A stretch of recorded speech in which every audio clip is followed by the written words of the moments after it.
My stepdaughter told me to disappear. My wife said they'd be better off without me. So I left, quietly. But what they didn't realize, I was the glue holding everything together. This is the story of betrayal, truth, and the moment. You ever have a moment where someone says something so cruel, so deeply cutting, that it doesn't even make you angry? It just flips a switch. That was me, standing in the middle of my own kitchen while my stepdaughter yelled at me like I was a stain on her life. Why don't you just disappear already? The words hung in the air, venomous. Her mascara was smeared, fist clenched, and her voice shook with the kind of rage you can't fake. I thought it would end there, but it didn't. From behind her, my wife, her mother, stepped forward and added with a cold, dead tone. We'd be better off without you. I didn't speak, didn't argue, didn't defend myself. I just turned, walked upstairs, and packed a single duffel bag. I closed the door behind me as silently as I had entered their lives 7 years ago. And as I drove away, headlights cutting through the fog of 2 a.m., I realized something. They actually believed it. They really thought I was the problem. But this morning, 13 missed calls, 3 voicemails, a dozen frantic texts. Guess they figured out what I really did for them, and what they just lost. Let me rewind and tell you how we got here. Because this isn't just a story about a broken family. It's a story about waking up. And once I did, I didn't burn the bridge. I let them burn it themselves and watched from the other side. For 7 years, I raised that girl like she was my own. Drove her to school, helped with her panic attacks, even stayed up all night once building a papier-mâché volcano for a last-minute science project. Her real dad? Ghosted before she turned 5. Me? I was there for every scraped knee, every breakup, every time she screamed, "You're not my real dad," and still cried in my arms 20 minutes later. I took it all, because I loved them both. And I was stupid enough to think love would be enough. Spoiler, it never is. I noticed the shift about a year ago. The eye rolls. The comments. The way my wife, Megan, stopped correcting her daughter's sarcasm and started joining in. Little things. Can you stop hovering? You're not her father. That one stung. Especially because it came from Megan, not her daughter. But I let it go. I always let it go. Until last night. I had just come home from a 12-hour shift. I'm a paramedic. People scream in my face, bleed on me, throw up on my boots. I come home smelling like metal and adrenaline, and all I wanted was to microwave some leftovers and collapse on the couch. Instead, I walked into World War III. Apparently, Emily, my stepdaughter, had a meltdown at school. Something about a failed test and a friend talking behind her back. I offered to talk to her, like I always did. She snapped. "You're not even part of this family. Why do you care?" I blinked. Megan stood behind her, arms folded, not saying a word. Then Emily went nuclear. "You're the reason she's so stressed. You always have to control everything. Why don't you just disappear already?" Megan's face didn't even flinch. She just said it. "We'd be better off without you." And that was it. I didn't yell, didn't cry. I just packed my bag, walked out the front door, and left the 2 people I had given everything to. But here's the thing. They didn't know what everything really meant. This morning, my phone lit up like a Christmas tree. 13 missed calls. First from Megan, then from her mom, then from Emily. Even the school counselor tried reaching out. I ignored them all. Not out of spite. Out of peace. It was quiet for the first time in years. And for the first time ever, I wasn't wondering if I was good enough. Because I finally realized. I wasn't the problem. I was the glue. And they just tore themselves apart. I brewed a coffee, sat down on the edge of my motel bed, and played one of the voicemails. Megan's voice, trembling. "I'm sorry, okay? I didn't mean what I said. Emily didn't mean it either. Please just come home. We need you." "No. You needed me when you had me. Now you just missed the man who carried the weight of a whole family on his back, while you 2 stabbed him in it." But here's where it gets wild. I found something this morning in the drawer of my work bag. An envelope I'd forgotten about. Inside? A copy of a letter I wrote to myself 3 months ago. And reading it now, I realize.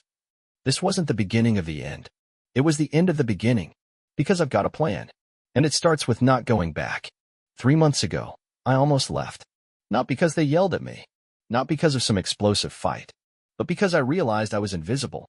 And it's not the kind of invisible where people ignore you. It's the kind where they see you, but only for what you give them. They didn't see me as a man. Or a father. Or even a person. I was a walking wallet. A built-in chauffeur. A therapist on demand. And for a while, I convinced myself that was love. The letter I found in my work bag was something my therapist had me write. Yeah, I finally broke down and went to therapy. She said, write a letter to yourself. From the version of you who finally chooses peace. So I did. It started like this. You are not crazy. You are not weak. You are not failing for being tired. You are just done carrying what was never yours to hold. That line hit different now. Especially because back then, I wasn't ready to walk away. I still thought maybe, just maybe, they'd change.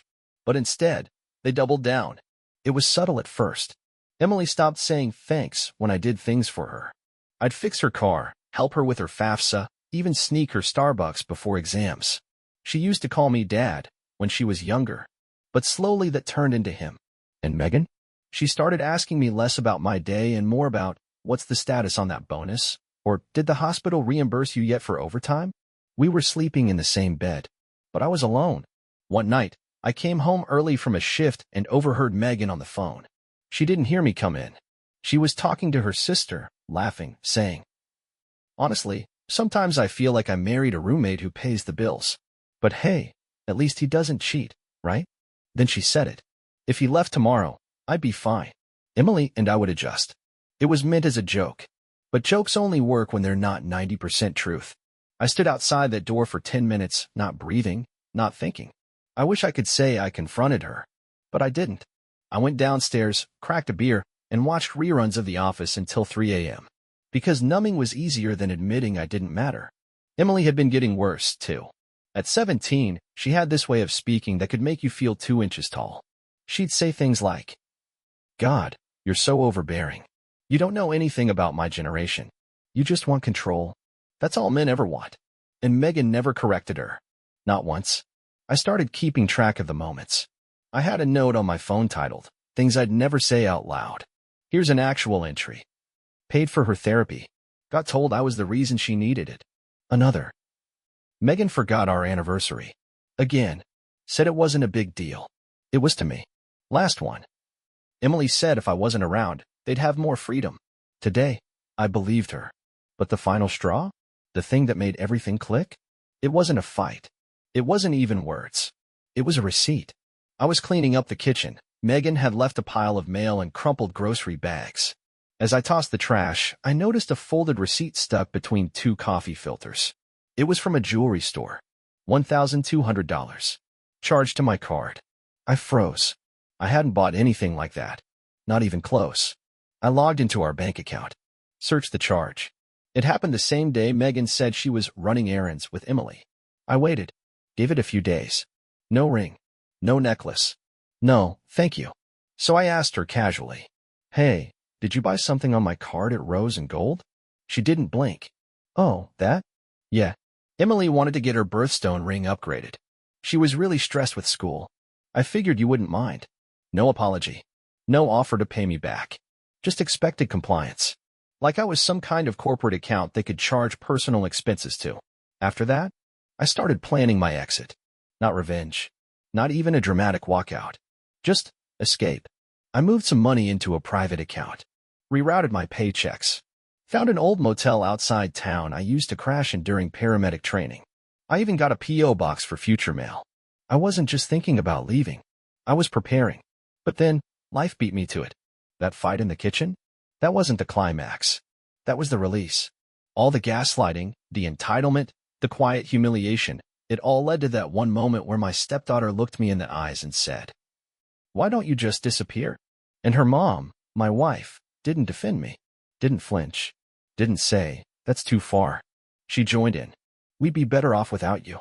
And in that moment, they made the choice for me. I left them the house. I left the car. I left everything. And now they're calling. Not because they miss me, but because they just realized what I did for them every single day. And they have no idea how much more I know. They don't know what's coming, because I haven't even touched the biggest secret yet. And believe me, that's when the real story starts. I didn't plan to check her laptop. I swear I didn't. I'm not that guy. But when someone tells you to disappear and acts like you were never needed, something shifts in your head. You stop feeling guilty. You start seeing patterns. That morning, my first full day away, I found myself at a tiny diner off the highway, drinking burnt coffee and staring out the window like some cliché. Then I remembered I still had access to our shared cloud. Megan was never good with tech. I set everything up, our calendars, our backups, even her Apple ID. She never changed the password. So, I logged in, just to see. Not because I was suspicious.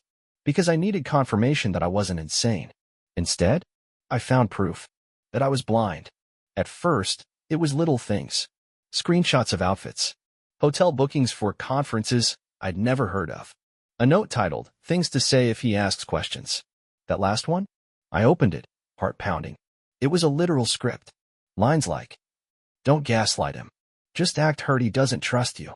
He's too busy to notice." Use that. I felt my stomach twist. Who writes this? Who plans deception like this? Then I clicked over to her photo library. And that's when the air got sucked out of the room. There was a folder. Hidden inside another folder labeled taxes. Classic. I opened it. Hundreds of pictures. Mostly boring stuff at first. Receipts, old party pics. Then, deeper. Screenshots. Texts. Selfies. One stood out. A mirror pic of Megan, dressed up, smiling into the camera. Her caption? "Dinner with C. Hope he wears that cologne again," smiling face with hard eyes. I froze. C? Who the hell is C? I scrolled further. Screenshot of a text exchange. "C, can't wait to have you all to myself next weekend. That guy still thinks you're running errands?" Face with tears of joy. Megan, he's clueless. Honestly, he makes it too easy. I almost feel bad. I almost threw my phone across the diner. But I didn't. I just stared. The waitress walked by, asked if I wanted a refill. I nodded, mute. Then I said something I didn't expect to hear come out of my own mouth. "You ever find out the people you love never actually loved you?" She blinked. "Every damn time, honey," she said, pouring the coffee. I left a $20 tip, got in my car, and parked 2 blocks away from the house. I didn't go in. Didn't even knock. I just watched. Emily's car was gone. Megan's was in the driveway. Through the curtains, I saw movement. Laughing. Then a man. Not me. Tall. Athletic build. Hand resting casually on her hip like he'd done it 100 times. It wasn't a guess anymore. It was fact. And here's the part that made it poetic. He was wearing the cologne I bought her last Christmas. The one I never saw her wear. I drove back to the motel in silence. No music.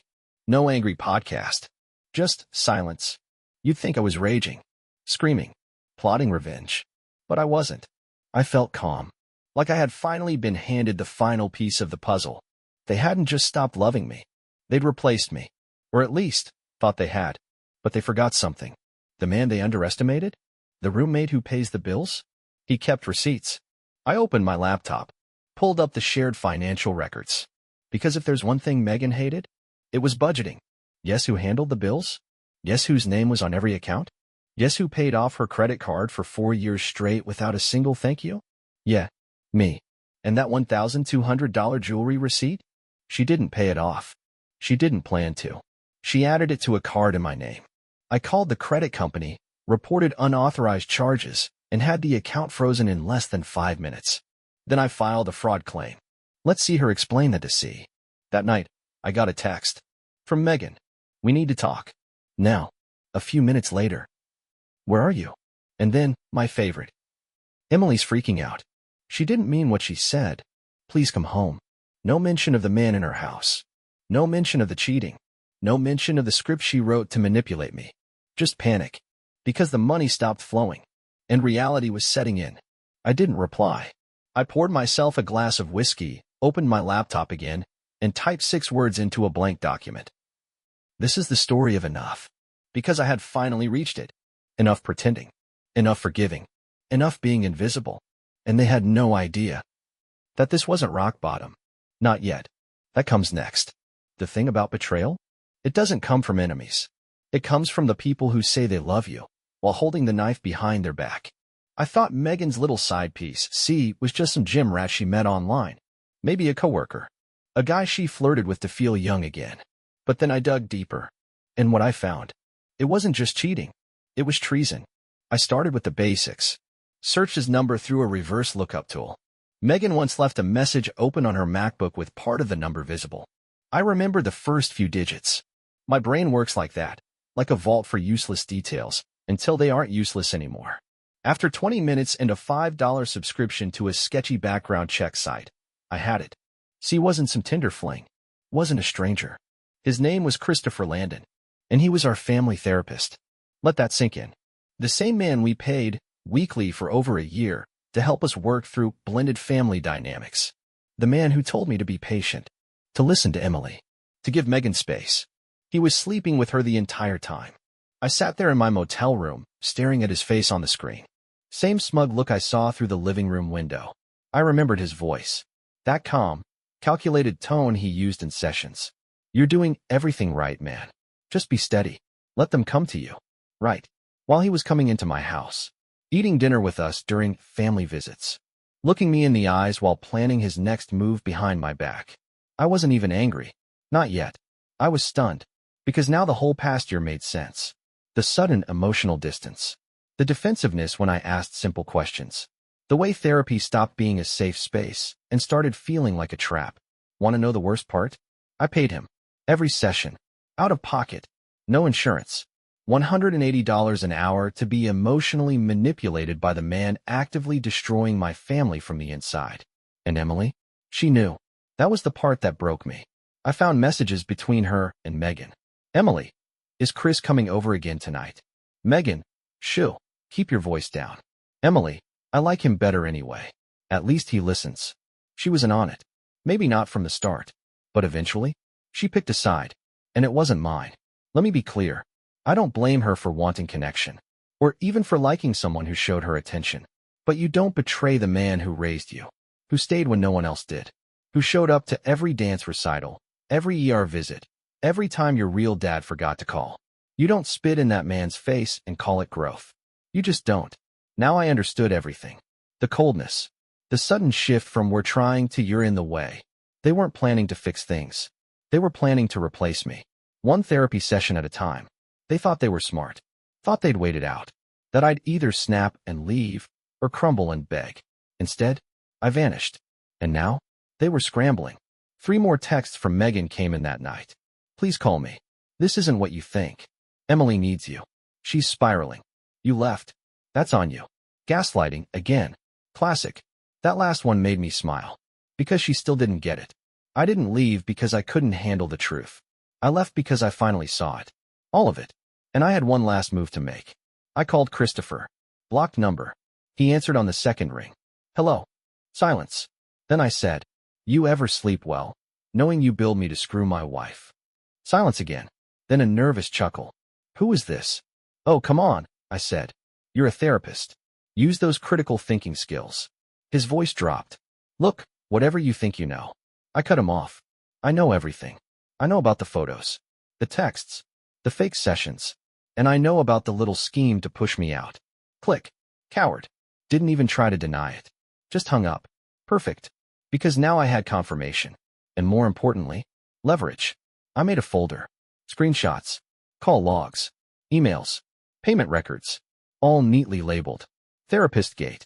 Then I sent one copy to my lawyer. And another to the state licensing board. Let's see how long he keeps that license.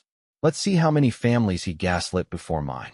Let's see how Megan reacts when her new Prince Charming becomes a public disgrace. And Emily? Well, she chose her side. But what she didn't realize is that I was the one funding her entire future. And I was just about to close the account. You ever pull one thread, and the whole thing unravels?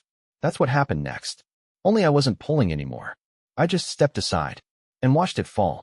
Let's talk money. Because that's what this was always really about. Megan used to say, we're a team, whenever rent was due or the car needed repairs.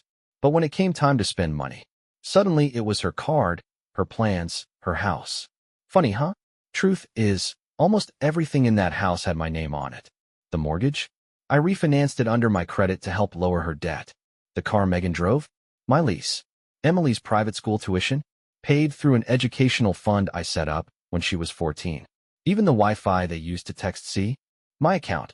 So when I left, I took myself with me. First to go, the tuition. I called the school, politely informed them I would no longer be sponsoring Emily's education, and requested a formal closure of the prepaid fund. They were stunned. Is everything all right at home? Oh, I said, you'll find out soon. I wasn't being dramatic. They called Megan an hour later, and she lost it. Texted me in all caps. You can't just leave her without options. I didn't respond, because I could, and I did. Next, the car. Towed from the driveway 2 days later. Megan called me sobbing. Emily posted on Instagram. People who act like they care are usually the first to abandon you. Hashtag fake family. I laughed so hard I choked on my coffee. Fake family. I was the family. Then came the power bill. Megan always assumed I had it on autopay. I didn't. The account was in my name. I made the payments manually every month. Mostly because I didn't trust her to notice if it spiked. 3 weeks after I left, late notice. 1 week later, power cut. She texted me again. How could you let this happen? Emily's crying, as if I had a switch I could flip from miles away. I left you the house, Megan. You could have called the company, set up an account, paid the bill, but you didn't.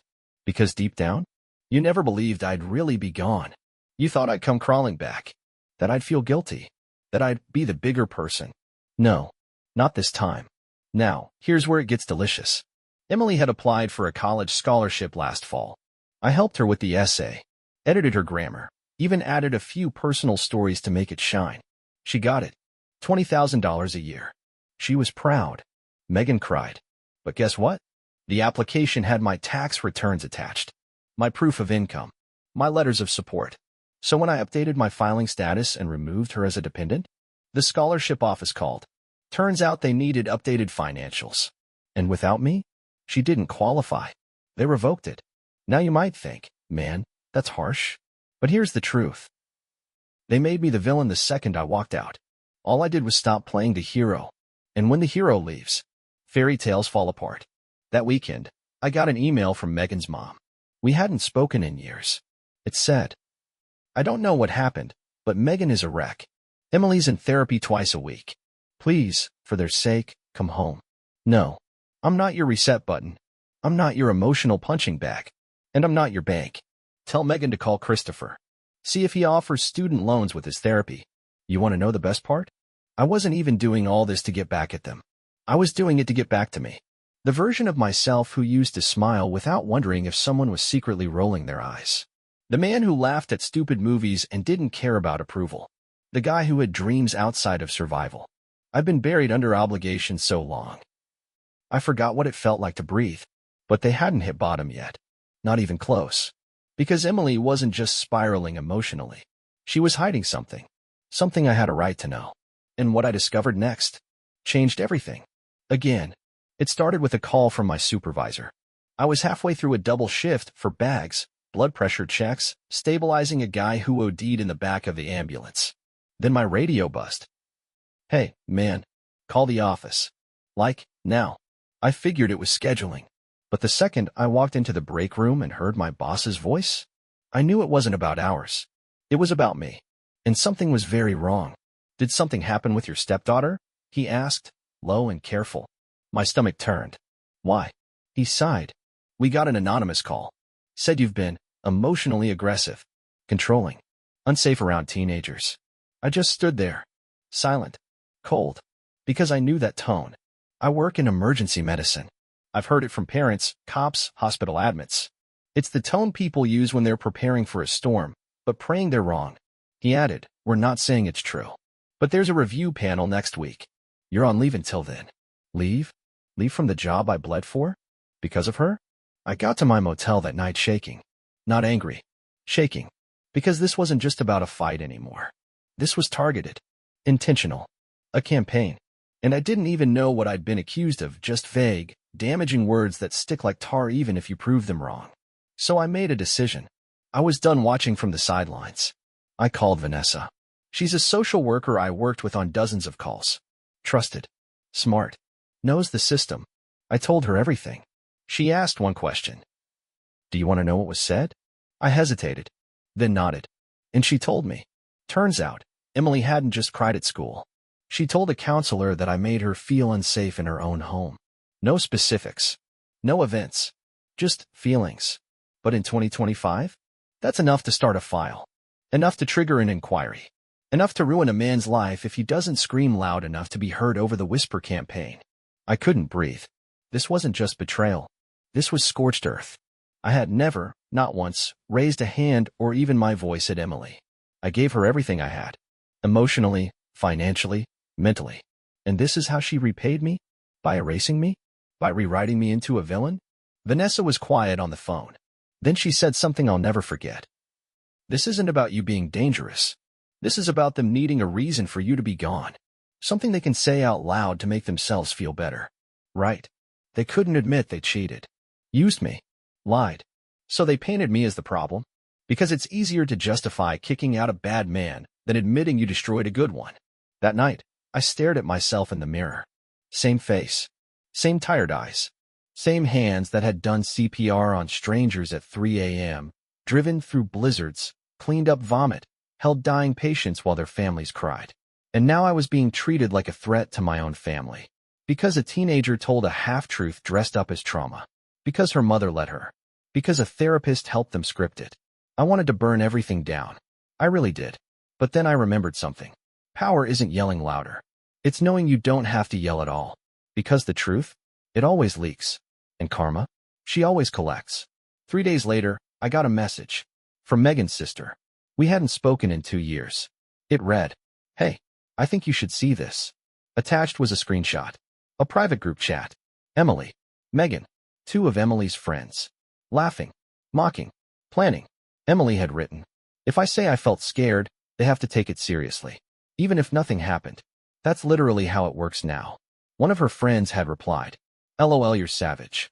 Another, "That's cold, but kinda iconic." And Megan? She responded with 3 words.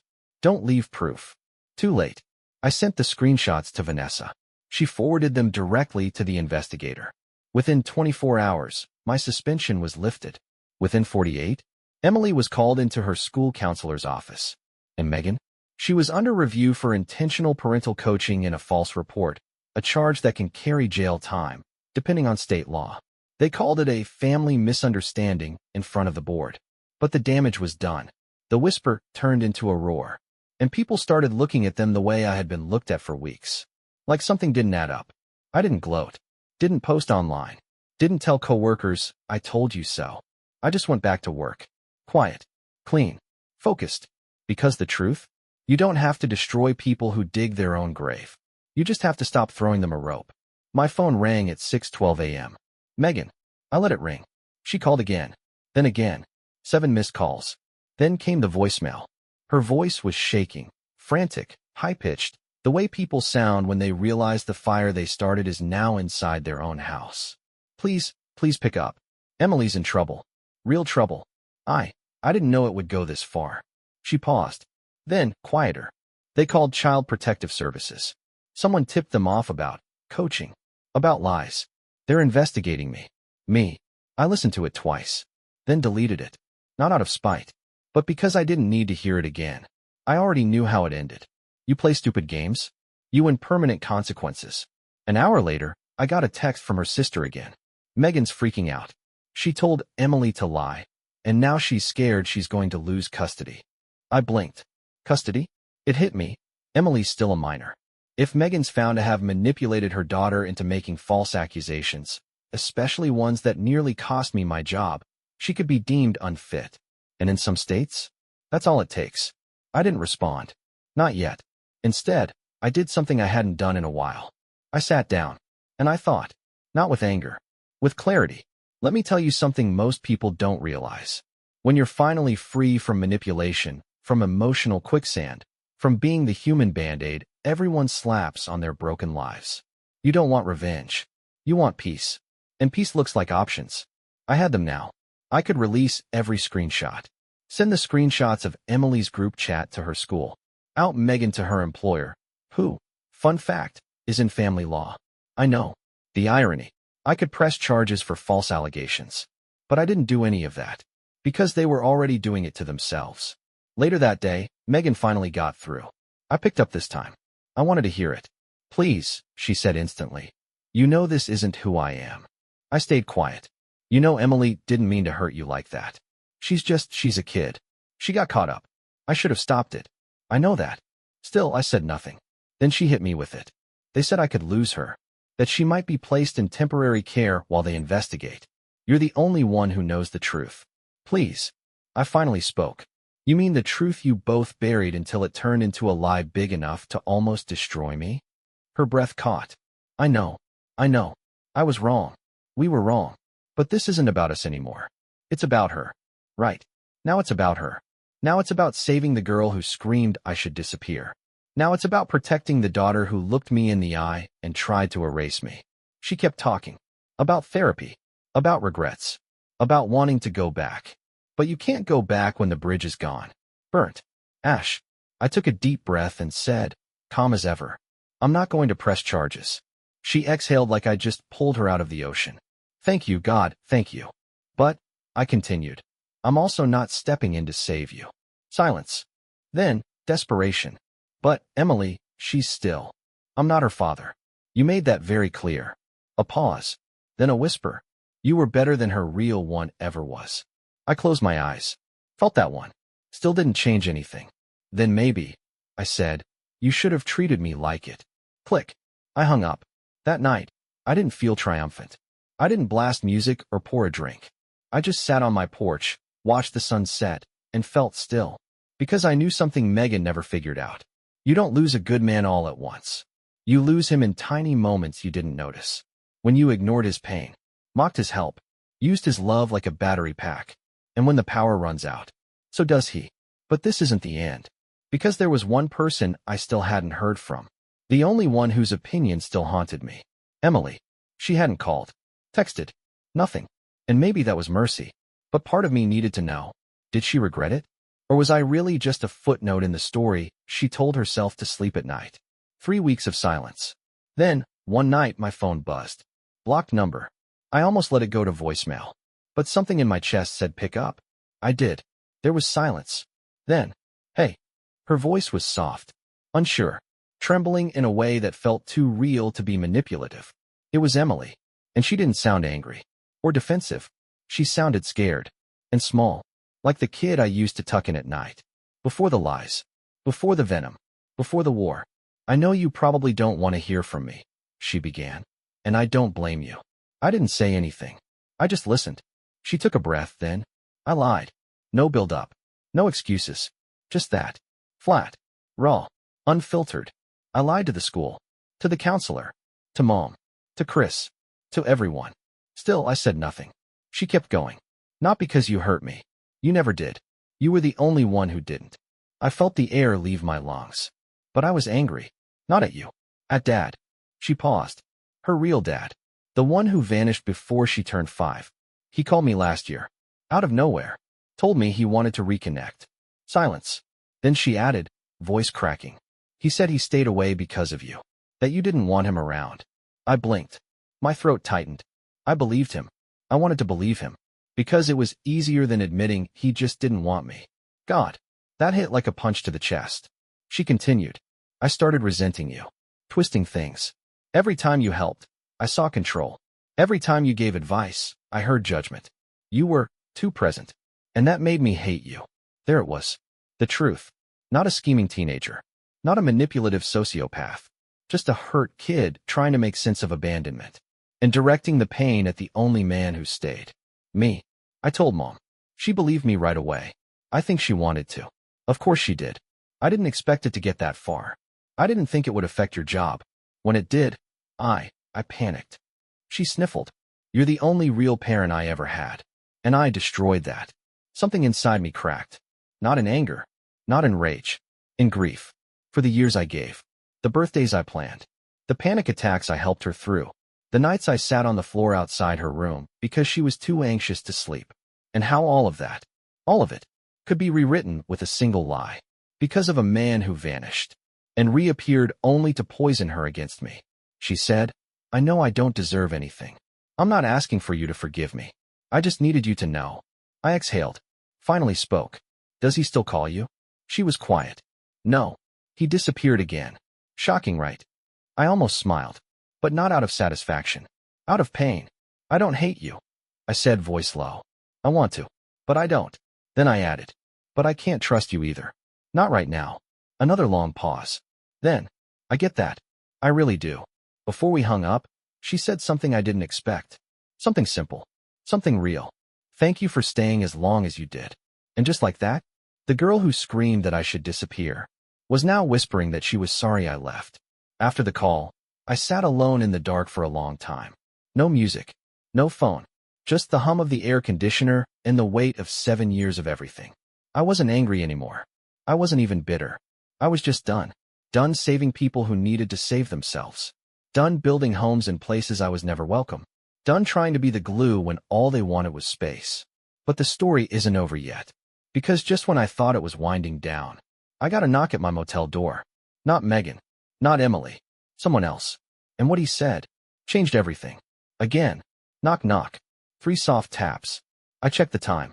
10:46 p.m. I wasn't expecting anyone. And definitely not here. This roadside motel wasn't exactly on anyone's GPS. I walked to the door, cautious. Looked through the peephole. Male. Late 30s. Jeans. Hoodie. Tired eyes. No recognition. I opened it halfway. Can I help you? He looked nervous. Almost apologetic. You're Mark, right? I didn't answer. He nodded to himself like he already knew. Then he said a name I hadn't heard in years. Megan Carter. My stomach dropped. What about her? He sighed. I was married to her. I stepped outside. Shut the door behind me. He held out his hand. Jason. I shook it. Still trying to make sense of what he just said. You were married. 3 years. 2012 to 2015. No kids, thank God. I blinked. Megan never told me she'd been married. Never even hinted. He smirked, as if reading my mind. Yeah, she tends to leave that part out. Then he handed me something. A folded piece of paper. A printout of a restraining order. Filed by him. Against her. I'm not here to cause drama, he said. I heard through a friend that she was in trouble again. CPS. Cops. Something about the kid. And when I found out your name, I had to come. I opened the paper. The details were brutal. Verbal manipulation. False accusations. Gaslighting. Credit card fraud. Threats to sabotage his job. Sound familiar? She tried to convince my boss I was unstable, he said quietly. Told people I was a control freak. A danger to her. She even got a therapist involved, some guy she was hooking up with. Same playbook. I couldn't breathe. It was the same. Line for line. I nearly lost everything, he added. Until her sister came forward and told the truth. Megan's sister. The same one who messaged me. She saved my life, he said. I figured she might be trying again. We sat on the curb outside my motel. 2 men. Same woman. Same story. Same scars. She's not just toxic, he said. She's strategic. She studies you. Finds your weaknesses. Plays long game. Makes you doubt yourself, then paints herself as the victim. I nodded slowly. It all fit. Too perfectly. The way Megan always had a backup story. A version of events. The way she let Emily weaponize pain, because it gave her power. Jason shook his head, bitter. I spent years in therapy thinking I was the problem. Turns out, I was just her target. Then he looked at me. Serious. You walked away. That means you're stronger than I was. I didn't feel strong. I felt ruined. But then he said one last thing. And it stuck. Don't waste time trying to make peace with someone who profits off your pain. When he left, he handed me an old envelope. Inside was a letter. Written by Megan. Dated 8 months before I ever met her. It read, I know how to get what I want. Men don't think when they feel needed. Especially the good ones. She called him too emotional. Said she wanted someone who would stay quiet and keep the money flowing. Said she'd never date a savior again, but might marry one, if the math worked. That's all I needed to see. This wasn't love gone wrong. This was a pattern. And I wasn't special. Just next. That night, I packed my bag again. Not to run. To reset. Because suddenly, I knew something she never wanted me to learn. Her version of me never existed. And now? She doesn't get to rewrite the ending. I do. The court hearing was set for Wednesday. 9 a.m. Family division. I wasn't going to go. Not for her. Not for Emily. But then I got a call from CPS. The case officer. You don't have to testify. But if you do, the judge will hear the truth. From the man they tried to erase. That hit different. This wasn't about revenge anymore. This was about closure. About putting the final brick in the wall between me and the people who once called me family. I showed up in a clean shirt. No tie. Calm. Megan looked like the weight of her choices had finally settled on her spine. Eyes puffy. Hair pulled back. Hands shaking. Next to her sat a lawyer, not someone she could afford herself. Behind her, Emily. Head down. No makeup. Wearing shame like a sweatshirt 3 sizes too big. When they called my name, the courtroom fell silent. I stood, and for the first time in months, I told my story. I told the court how I raised a child who wasn't mine, because no one else would. How I paid for their future while they dismantled mine. How I stood still while they launched lie after lie, hoping I'd break first. Then I told them about the screenshots, the text messages, the photos, the confession, the previous husband, the pattern. I wasn't angry. I was clinical, almost detached. And maybe that's what made it hit harder. Because when a man like me goes quiet, people finally start listening. When I finished, even Megan's lawyer didn't speak. The judge exhaled, rubbed his eyes, then said, "This isn't just about custody. This is about character." The verdict. Megan lost primary custody of Emily. Emily would stay with her maternal grandmother during the investigation. Megan was ordered into court-supervised therapy. And all accusations, lies, and patterns of manipulation? Now on record. Permanently. After the ruling, Megan tried to speak to me. Her voice cracked. "Mark, please, you have to believe I didn't mean for any of this to happen." I looked her in the eye and said, "You never mean it. That's the problem." Then I walked away. Not angry. Not broken. Just free. Emily caught up with me at the door. She didn't say anything at first. Just handed me a small envelope and stepped back. I opened it in my car. Inside was a handwritten note. "I don't deserve your forgiveness, but I'll earn your memory back. Someday, if you let me." Folded inside was an old photo. She was maybe 10 years old, smiling beside me in a park, clutching my arm like she'd never let go. And for a moment, my throat tightened, because I used to believe in that smile. But now, I don't live in the past anymore. I'm not the hero in their story. I'm the author of mine. Final scene. Me, driving away. Windows down. A box of old photos in the back seat. No more missed calls. No more begging. Just quiet. Just peace. Because in the end, I didn't destroy her. She did it herself.